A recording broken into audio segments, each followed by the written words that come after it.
경주에 가면 신라 천년의 신비를 간직한 국보 제29호 성덕대왕 신종, 일명 에밀레 종이라고 부르죠. 아주 웅장하고도 청명한 소리를 내기로 유명한 이 종이 있습니다. 이 종과 관련된 전설이 널리 알려져 있을 만큼 에밀레 종의 소리는 이 다른 범종에 비해서 압도적이라고 하죠. 이 전문가들은 그 가장 큰 이유 중에 하나를 지금 저 사진에 보면 저 나무로 때리는 바로 이 중앙에 동그랗게 원형으로 되어 있는 바로 그 자리, 그 당좌라고 하는 것을 지목합니다. 이 당좌라고 하는 이 말은 이 종치는 자리를 뜻하는 말인데요. 이 소리를 내기에 가장 좋은 지점에 당좌가 있기 때문에 종 소리가 그렇게 아름답다라고 이야기를 한다는 거예요. 그런데 아무리 위치가 좋아도 그 자리를 정확하게 치지 못하면 아무 소용이 없겠죠. 그래서 스포츠에서도 이와 비슷한 용어가 하나 있는데요. 스윗 스팟이라고 해서 가장 최적 지점을 맞히는 것, 그것을 강조하기도 합니다.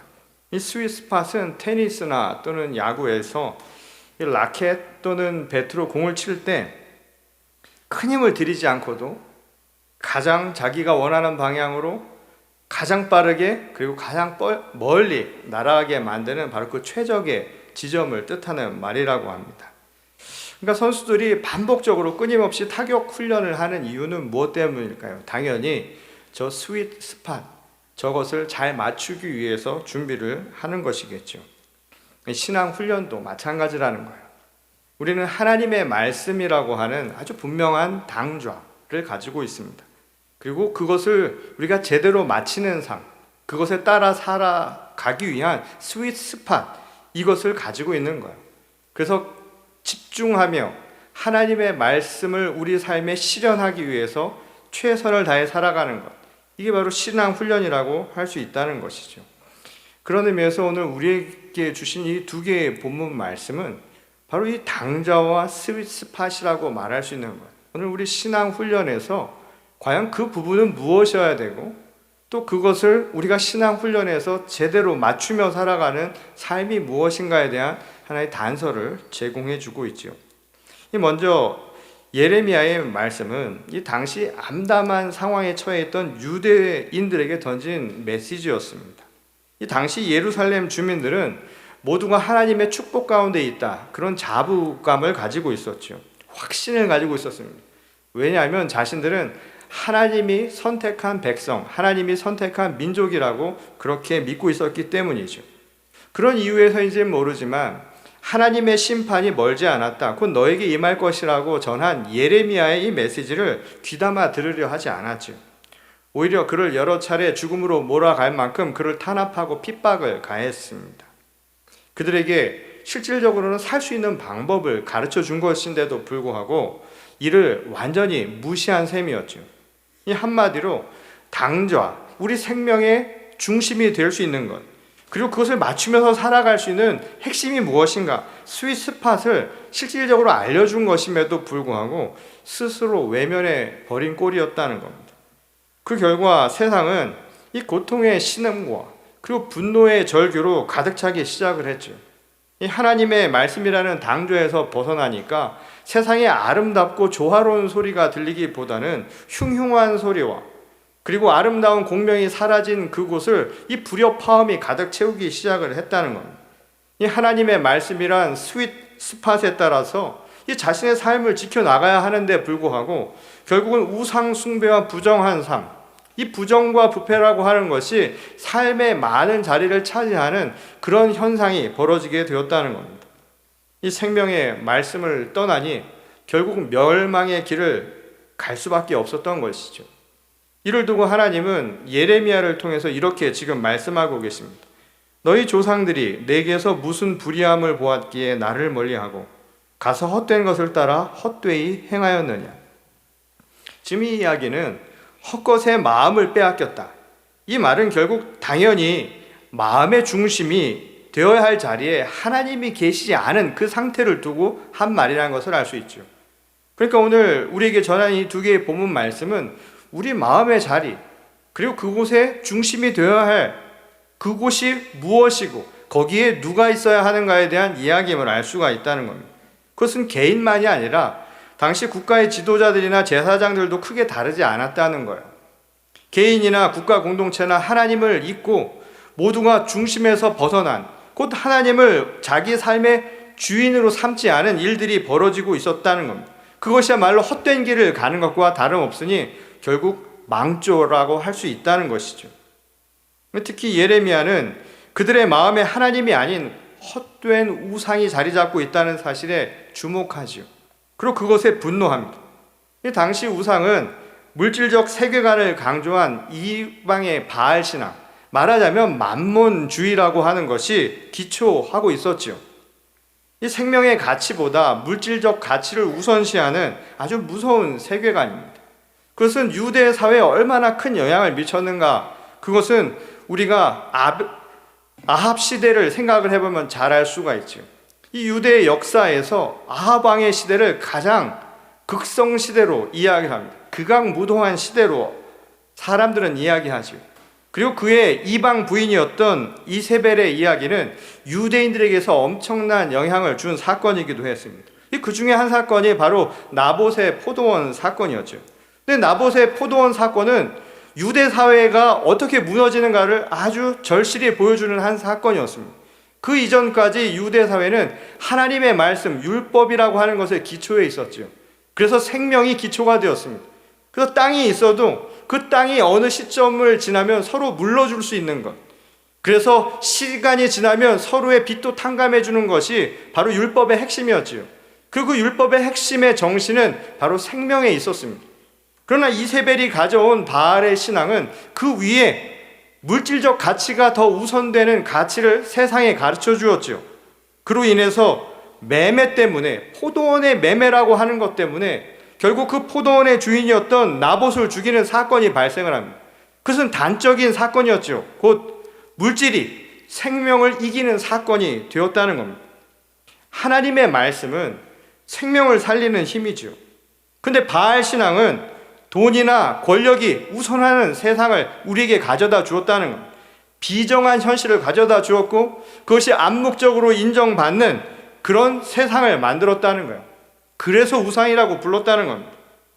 이처럼 생명이 아닌 물질을 우상으로 숭배하는 모습이 예레미야의 눈에는 헛된 것을 따라서 헛되이 행하는 삶에 지나지 않았다는 거예요.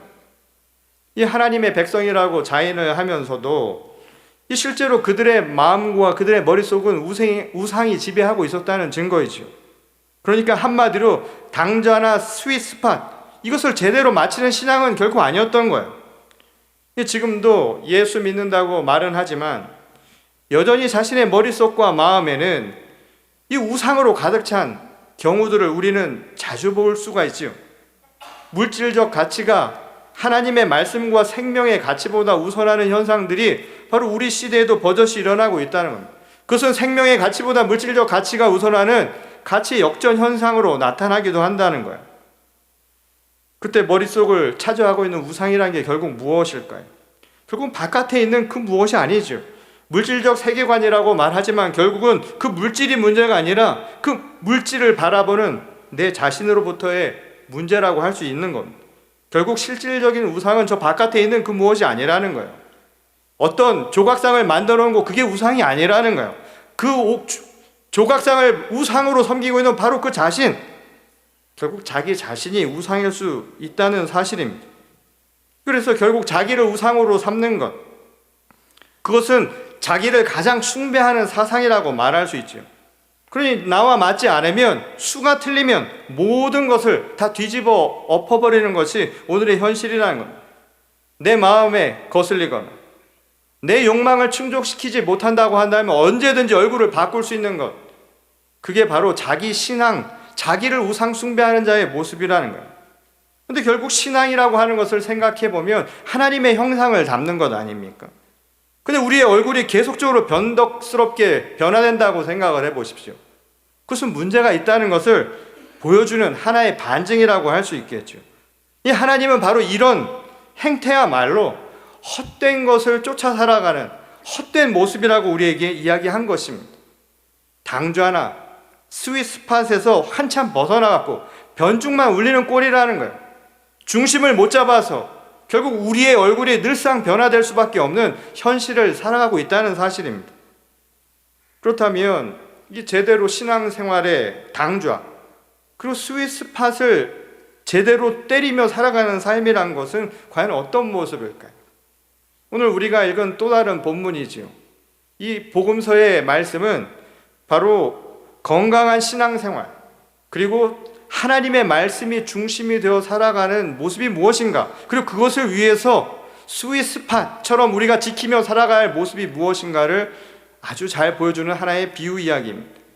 오늘 본문의 말씀은 아주 분명하죠. 오늘 11절의 말씀에 나와 있듯이 무릇 자기를 높이는 자는 낮아지고 자기를 낮추는 자는 높아지리라 라는 말씀입니다. 이 말씀은 아주 이해하기가 쉬운, 그냥 문자 그대로는 누구든지 알 수 있는 내용이죠. 근데 이것이 현실적으로 생각을 해보면 우리의 세상 모습과는 많이 다를 수도 있다는 것을 우리는 짐작하게 됩니다. 모순이 될 수도 있는 말씀이라는 거예요.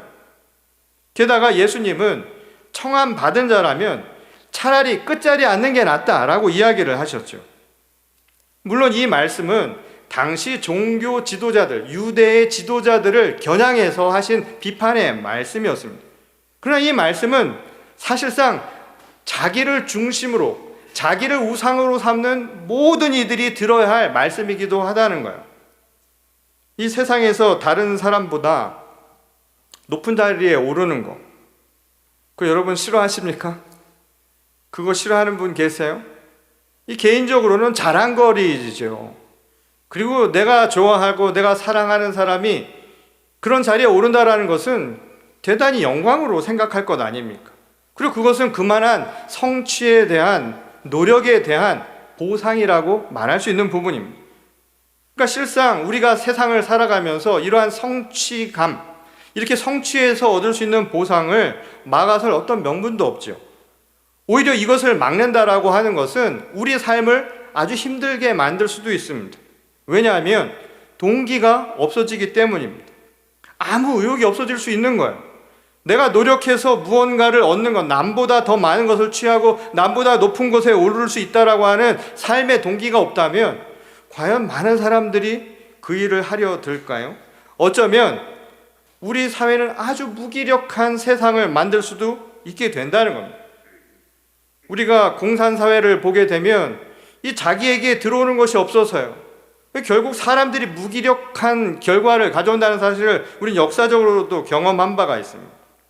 오히려 자신의 삶이 구석으로 가고 또 사람들 앞에 나서려고 하지 않거나 오히려 물러서려고만 한다면 이 세상이 과연 앞으로 나갈 수 있는 동력을 어디서 얻을 수 있겠느냐는 것이죠. 그런 의미에서 예수님이 지금 하신 이 말씀도 단순하게 개인의 성취, 그 노력의 결과에 대한 보상 또는 삶의 동기가 될 수 있는 이 부분을 완전히 부정하며 하신 말씀은 아니라는 사실을 알 수가 있죠. 다만 예수께서 이 말씀을 하신 것은 당좌에 대한 이야기, 스윗스팟에 대한 이야기를 하고 계시다는 거예요. 말하자면 있어야 할 자리가 분명히 있어야 하고, 그리고 그 있어야 할 자리에 맞춰서 살아가는 바로 그 이야기를 하시기 위해 이 비유를 하고 계셨다는 겁니다. 그것은 우리 마음의 중심에 과연 누가 있어야 하는가에 대한 이야기가 핵심이라는 것을 알 수가 있죠. 이 마태복음 6장 24절에서 예수님은 이 말씀을 하신 바가 있습니다. 한 사람이 두 주인을 섬기지 못할 것이니 혹 이를 미워하고 저를 사랑하거나 혹 이를 중히 여기고 저를 경히 여김이라. 너희가 하나님과 재물을 겸하여 섬기지 못하느니라. 지금 이 말씀은 상반된 두 개, 극단의 두 이야기를 하고 계시죠. 빛과 어둠은 섞일 수가 없다는 거예요. 그러니 주인을 혼동해서는 안 된다는 겁니다. 어느 쪽이든 중심을 두게 되면 다른 한쪽은 잃어버리기 마련이라는 거예요. 그런 의미에서 지금 예수님의 말씀은 하나님의 말씀이 아닌 저 재물과 같은 물질적인 가치는 어디까지나 수단으로서의 역할만 인정하면 된다는 거예요. 그것은 우리 삶에 불필요한 것은 아니라는 거예요. 그러나 그것을 목적으로는 두지 말라는 말씀이라는 겁니다. 그러니 그것도 하나님의 말씀을 중심으로 둘 때 그 주변에 있을 때는 아무 걱정이 없다는 거예요. 문제는 그것을 중심으로 두려 할 때 하나님이 변두리에 가면 그때부터 문제가 발생을 한다는 겁니다. 생명의 가치가 사물의 가치에 의해서 잠식당하는 상황이 발생할 수 있다는 거예요. 사람이 생명의 존재로서 인정을 못 받고 이 사람이 소유한 것을 통해서 인정을 받는 세상은 잘못된 세상이라는 거예요. 그 근본적인 것을 잃어버리는 것은 아주 다른 질문이라는 겁니다. 내가 무엇을 얻기 위해 소유를 위해 노력하는 것을 부정하는 것이 아니라 그 소유가 내 삶의 중심이 될 때 그 생명의 가치를 잃어버릴 수 있다는 바로 그 점을 예수님은 비판하고 계셨던 것이죠. 그런 맥락에서 지금 예수님은 이 청함 받은 자, 곧 구원의 초대를 받은 자는 하나님을 자신의 삶의 주인으로 삼는 자라고 하는 것을 강조하고 계셨던 겁니다. 그러면 다소 극단적이긴 하지만 세상의 끝자리 좀 앉아도 괜찮다는 거예요. 그만큼 하나님을 주인으로 삼으라는 그 역설적인 표현이었던 것이죠. 내가 중심이 아니라 하나님을 중심으로 삼으면 내가 저 끝자리에 가 있는 것, 그 큰 문제 아니라는 거예요. 왜냐하면 구원은 내가 주인이 되어서는 결코 얻을 수 있는 것이 아니기 때문이라는 거예요. 여기서 지금 말한 남보다 더 높이 오르려고 하는 사람은 무엇을 의미하는가? 이 세상에서 자기의 노력을 통해서 성취해가는 성취감을 통해서 얻은 보상에 대한 이야기가 아니라 자기를 주인으로 삼는 사람이라는 거예요. 반대 이야기인 거죠. 빛과 어둠이 끝인 것처럼 자기를 중심으로 삼을 때 하나님을 저 끝으로 밀어넣는 것, 그것이 바로 자기를 높이려는 사람의 모습이라는 거예요. 이 자기의 욕망을 모든 것의 중심으로 둔 사람, 예수님은 바로 신앙의 핵심은 우리 마음의 중심에 누가 있어야 하는가? 바로 그 자리의 문제를 지금 이 이야기를 통해서 하고 계셨던 것입니다. 신앙의 당좌, 그리고 우리가 따라야 할 신앙의 스윗 스팟은 내가 아니라는 거야.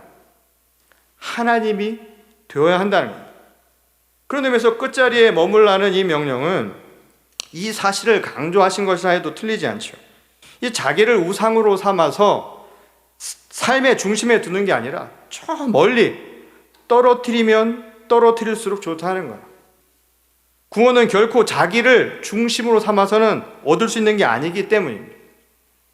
자신은 그저 청함 받은 자, 그냥 저 주변에 있어도 상관이 없다는 거예요. 그냥 착각하지 말라는 거예요. 그 자리에 있어야 할 분이 누구인가를 깨닫는 것, 이게 바로 신앙의 가장 중요한 첫 발걸음이라는 겁니다. 내가 누구인지를 아는 것, 그것은 다른 것이 아니라 내 안에 주인이 누구여야 하는가, 내 삶의 중심에 누가 있어야 하는가를 깨닫는 것과 다르지 않다라는 거예요. 그러니까 이 비유에서 말한 이 끝자리를 우리가 흔히 사회 계층적 밑바닥에 해당되는 사람들로 한정해서 볼 필요도 없는 거예요. 무조건 가난하고 약한 자가 구원의 최적의 삶을 살고 있다, 그렇게 말하기 어렵죠. 단정할 수 없습니다. 그럴 수는 있겠죠. 반대로 물질적 부를 누리고 있는 부자나 또한 권력을 가지고 있는 권세가라고 해서 무조건 구원받지 못할 것이란 단정도 편협한 주장이 될 수 있다는 사실입니다. 여기에서 예수님이 말하는 끝자리, 곧 끝자리의 신앙이라고 하는 것은 우리가 사회주의 혁명이나 이런 데서 이야기하는 계급의 논리를 이야기하는 게 아니라는 거예요. 예수님이 언급하신 끝자리는 말 그대로 마지못해 가는 자리라는 겁니다. 왜 마지못해 가는 자리일까요? 자기에게 마지못해서 가는 거예요. 결국 자기와 멀어지라는 이야기로 이 말씀을 하신 거라는 사실을 깨닫게 되죠. 자기를 중심으로 두는 신앙의 정반대 개념으로 바로 끝자리 신앙을 말씀하고 계셨던 겁니다. 자기가 원하거나 나를 중심으로 모든 걸 날 채우며 나를 중심으로 모든 것이 돌아가는 그것과 정반대 이야기로 바로 끝자리를 말씀하셨던 겁니다. 대신에 그 중심에는 주님을 두라는 거예요. 신앙의 당좌, 우리가 쳐야 할 스윗스팟은 바로 하나님이 계신 곳, 하나님의 말씀을 따르는 삶이어야 한다는 사실입니다. 근데 문제가 한 가지 발생하지요. 문제는 현실이 이 말씀대로 살기가 참 어려운 구조라는 거예요. 여러분, 끝자리 신앙을 제대로 한번 지켜보시면 아마 세상에서 이 말 듣기가 참 쉽습니다. 바보 같다고. 요즘 바보 같다는 말을 좀 돌려서 얘기하면 사람이 참 순진하다는 이야기를 하겠지요. 앉아서도 코백하는 세상에서 하나님의 말씀, 하나님의 법대로 나를 중심이 아니라 오히려 끝자리 신앙을 지키면서 한다는 것은 어쩌면 우리 삶의 영광에 상처만 줄 수 있는 거예요. 그래서 많은 소위 믿음 좋다고 하는 분들이 항상 입버릇처럼 하시는 말씀이 하나님은 아실 거야. 하늘의 상급을 구하면 되지 뭐라는 이야기를 합니다. 그런데 자기는 그렇다 치고 이런 신앙을 가진 분들 옆에 있으면 주변 분들도 괴로워요. 가족들도 힘들어질 수 있습니다. 십자가 고난의 길을 걸었던 예수님의 주변은 항상 괴로웠습니다. 같이 힘들었어요. 예수님도 그것을 아시고 내가 갔던 그 길을 가는 제자들을 안타까운 마음으로 위로하셨던 이야기도 있죠. 하나님의 법대로만 살려고 하면, 가장 끝자리 신앙을 지키고 살려고 한다면 아직 준비가 되지 않은 사람들에게는 커다란 도전이 될 수도 있다는 사실. 그래서 예수님이 마지막으로 하신 말씀이에요. 땅끝까지 가서 그리스도의 제자를 만들라라는 말씀입니다. 그것은 어쩌면 끝자리 신앙을 지키려고 하는 개인들을 위해서 주신 하나님의 위로요, 또 그것을 해결하기 위한 하나의 해답이라고 말할 수 있는 대목이라는 겁니다. 이 신앙은 각 개인의 변화에 관한 이야기죠. 그것은 명정한 사실입니다. 나로부터 시작하지 않으면 아무것도 변화가 될 수가 없습니다. 그러니까 끝자리 신앙을 지키는 것, 각 개인들이, 그게 신앙의 가장 기본 단위라고 말할 수 있죠. 예수님을 따르기 위해서 자기를 부인하고 제 십자가를 지는 것, 그게 바로 끝신앙입니다. 끝자리를 지키는 거예요. 근데 문제는 그것만으로는 완전하지 않다는 거예요. 나부터 시작해야 하지만 나로 끝나는 것이 아니라 함께 변화가 되어야 한다는 거예요. 함께 끝자리 신앙을 만들어가는 거예요. 우리 웨슬리 신앙의 핵심 아닙니까? 개인의 영성만이 아니라 우리가 살아가는 세상도 같이 바꿔야 되는 거예요.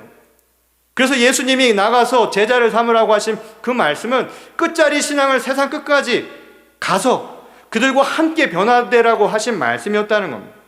그래서 오늘 비유의 말씀에서도 예수님은 청함 받은 자의 입장과 청해야 하는 입장을 구별해서 지금 말씀하고 계시죠. 이 청함 받은 자로서 우리는 자신의 위치를 꼭 기억해야 한다는 거예요. 내가 어디에 있어야 하는가? 나는 내 삶의 주인이 아니라는 사실을 깨닫는 그 신앙, 끝자리 신앙을 회복하라고 가르쳐 주신 말씀이란 겁니다. 근데 거기서 끝나는 게 아니라는 거예요. 우리는 또 세상에 나가서 누군가를 청해야 하는 입장이기도 하기 때문이라는 겁니다. 그게 바로 그리스도의 제자로서 받은 소명이라는 거예요. 모두가 끝자리에 설 수 있는 그 신앙을 만드는 것, 그게 함께 만들어갈 우리 시대의 모습이어야 한다는 겁니다. 그래야 공정할 것 아닙니까? 내가 예수 믿고 불행해지면 어떻겠습니까? 예수 믿고 나만 바보 소리 들으면 어떻게 되겠어요? 예수 믿고 그저 하늘나라에 가서 하늘 상급만 얘기하는 이 비탄한 현실을 우리가 바라만 보고만 있으면 어떻게 되겠습니까? 자식들에게 신앙을 어떻게 이야기하겠어요? 끝자리 신앙을 지키라고 어떻게 얘기를 해줄 수가 있겠습니까? 어떻게 소신을 지키라고 우리 후세대들에게 믿음을 이야기할 수 있겠느냐 하는 거예요. 떳떳하게 내가 모순적인 이야기를 하던가 내가 위선적인 이야기를 할 수밖에 없는 것이죠. 아니면 자식의 고통스러운, 예수님이 제자를 바라보듯이 고통스러운 고난을 참아내라는, 사실은 책임질 수 없는 말을 할 수밖에 없는 상황이 벌어질 것 아니겠습니까? 그런 의미에서 끝자리 신앙을 함께 만들어가라는 거예요. 하나님의 나라가 바로 이 땅 가운데 이루어지게 만들라는 거예요.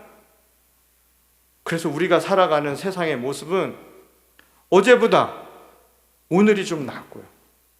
적어도 내일은 오늘보다 나은 세상을 만들어야 될 것 아니겠습니까?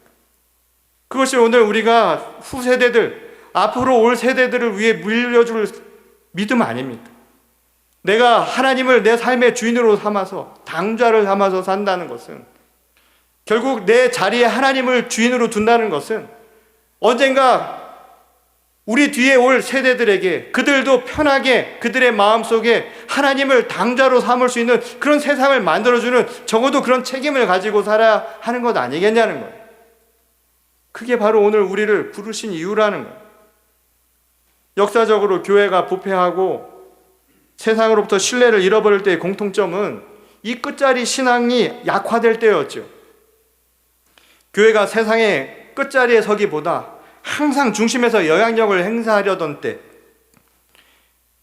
소위 말하는 믿음의 사람들은 하나님보다 자신을 오히려 숭배의 대상으로 삼았던 바로 그 시대가 언제나 교회는 무너지고 그리고 세상은 점점 어려워지는 시대의 모습이었던 겁니다.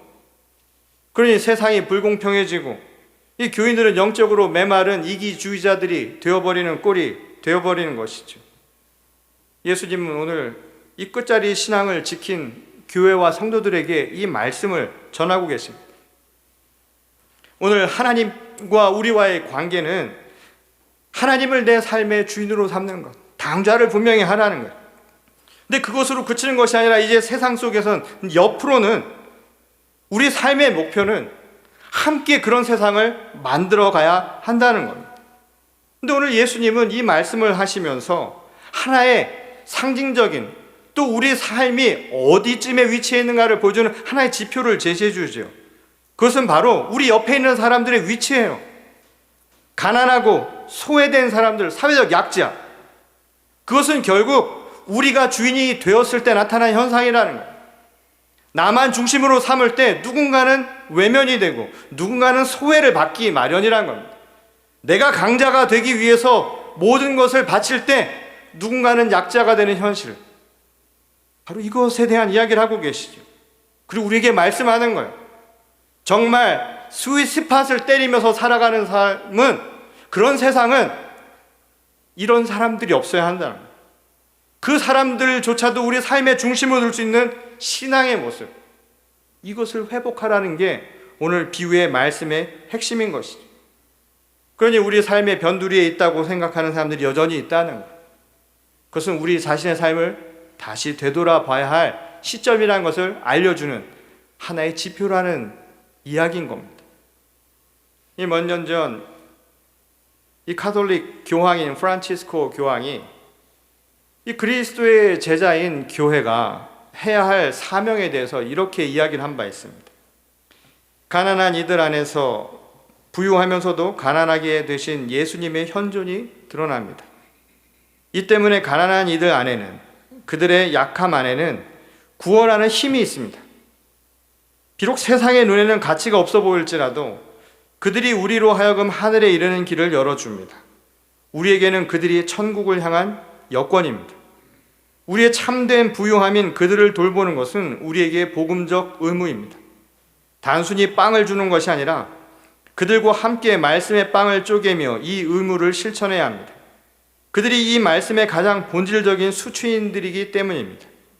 가난한 이를 사랑한다는 것은 영적이고 물질적인 모든 가난에 맞서 싸우는 것을 의미합니다. 세상의 끝자리에 서는 것, 그리고 하나님을 내 삶의 주인으로 삼는 것, 그것은 우리의 현실 속에서 저 가장 밑바닥에 있는 사람들을 돌보는 것과 다르지 않다는 이야기입니다. 오늘 우리 시대가 점점 신앙의 열정이 옅어지죠. 어느새 우리 삶의 중심에 하나님이 아니라 내가 주인이 되는 우상 숭배의 시대를 살아가고 있습니다. 교회가 세상으로부터 점점 신뢰를 잃어가고 있는 오늘의 현실이 바로 이것을 보여주는 하나의 단적인 증거라는 것. 오늘 이 시간에 우리에게 묻는 하나의 질문입니다. 과연 지금 우리는 자신의 끝자리 신앙을 지키고 있는 게 맞습니까? 하나님을 내 삶의 당좌로 모시고 있는 게 맞느냐는 것. 그리고 신앙의 스윗스팟을 제대로 마치기 위한 삶을 살아가고 있는가요? 그래서 우리 주변에 있는 사람들을 우리 삶의 한가운데로 초대할 준비가 되어 있느냐라고 묻고 있는 것이죠. 어쩌면 그들이 우리에게 천국을 향한 여권이라고 말한 이 교황의 말 속에 힌트가 있는지 모르겠습니다. 오늘 그것이 오늘 우리가 되돌아보며 해야 할 일이라는 것. 말하기는 여전히 끝자리 신앙에 머물지 못하고 있다면 오늘 우리 삶의 중심을 다시 한번 되돌려서 우리 당좌, 우리 삶에 은은한 삶의 향기를 내고 은은한 울림이 되는 하나님의 말씀을 주인으로 삼는 우리 모두가 될 수 있기를 바랍니다. 그리고 그것이 세상 속에서는 모두가 아름답고 선한 영향이 끼칠 수 있도록 여전히 주변부에 있는 이들을 우리 삶의 한가운데로 초대할 수 있는 그런 신실한 교회와 그리고 우리 성도가 될 수 있기를 주님의 이름으로 간절히 축원합니다. 우리 다 같이 기도하겠습니다. 아버지 하나님, 감사를 드립니다. 오늘 주시는 말씀을 통해서 다시 한번 깨달음을 얻습니다. 변화되게 하시고 우리 삶의 중심을 하나님께로 옮기는 귀한 자리가 되게 하여 주시옵소서. 더불어 세상을 향한 마음도 넓혀 주셔서 우리가 중심이 아니라 모두가 중심이 되는 하나님의 나라를 이 땅 가운데 이루는 저희 모두가 되게 하실 줄 믿사오며 거룩하신 우리 주 예수 그리스도의 이름으로 간절히 기도드렸습니다. 아멘.